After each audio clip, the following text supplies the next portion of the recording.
Hi, I'm Jessica Sanchez from Stainless Creations, and I look a hot mess today, but that's okay.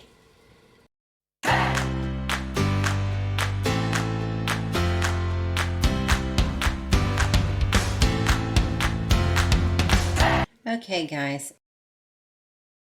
Today we are going to go ahead and do a wood grain. Now, the wood grain design has been used by many Tumbler artists as the go-to design for men and boys. There are many different variations of this, but today we're just going to do the regular wood grain. First off, you need to start off with a prepped and sanded tumbler. I use vinyl sand. You can also use a sanding block.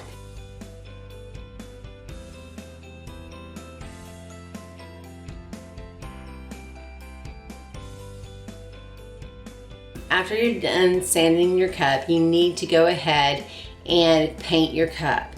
Now, you can use a yellow, like a pale yellow spray paint, and you can skip a step on painting your tumbler yellow. But if you don't have a yellow spray paint, you can just go ahead and you need to get a gloss spray paint. The reason you need to get a gloss spray paint is because if you get a matte or a flat, it's going to look really dull, and it's going to be hard to see the actual picture of the cup that you're actually doing. You really do need to let the tumbler sit for 24 hours and not touch it. Next, we're going to use our alcohol inks. Now, we are going to use some old makeup brushes. I use a chip brush for my wood grains. The chip brushes are little and they're the most effective kind. I'm going to start with the lemon yellow, and I'm going to put the lemon yellow on my cup. Now, when you do the lemon yellow, it's just going to be the base color. If you spray painted your cup yellow already, you can skip this step. What you do is you start by laying a base line down the cup and smearing it in with your chip brush. Next is the orange alcohol ink. Now, the reason we're using orange is because it's not going to be the top color, because trees are very rarely orange. They might be like a brownish orange, but they're very rarely orange. This is just going to add depth to the top color of brown is what we're going to do. Okay, next is going to be the brown. Now, the brown, you want to lay these lines pretty close together. With the yellow and the orange, you didn't really need to, just as long as the majority of the cup was covered. But the brown, you really do need to layer it on there. And when you layer it on there, you can really see how well this is coming together and actually look like a wood grain.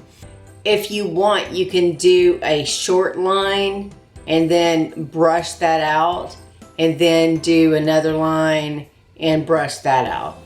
That might make your wood grain look more realistic to you. The point is, you need to have it realistic to you or realistic to your customers. All right, so you can put a knot in your wood grain cup or on your wood grain cup where you made a mistake. That's where you use your mushroom, and you can see where you use your mushroom color to make a knot. I'm going to go ahead and dip my brush in the alcohol. I'm going to blot it off, and I'm just going to go in around the same area that I did and push the alcohol ink out.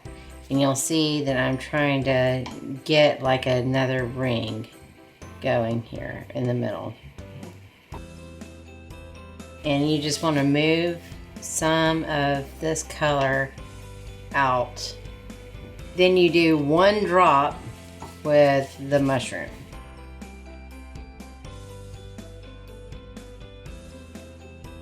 What you need to do is you need to keep applying this mushroom color until it looks good to you. Now, see where this ran out? It's an easy fix.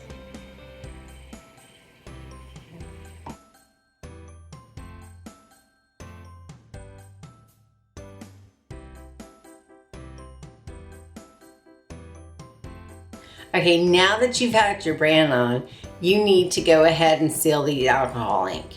All right, so when you seal alcohol ink and you use a spray sealer, it's going to turn a little bit of green. Don't worry about it. It will dry brown. So just do a light spray over it a couple of times, let it dry, and you'll be fine.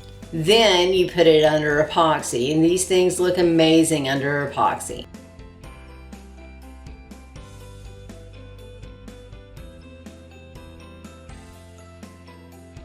All right, so now it's been 24 hours after you put on your epoxy, and here is the cup. See how pretty it is?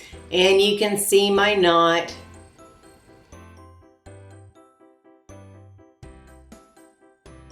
You can see where I put the orange.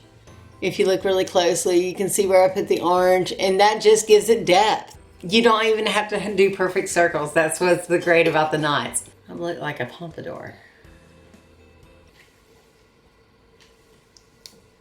Especially all the stripes of gray in my head.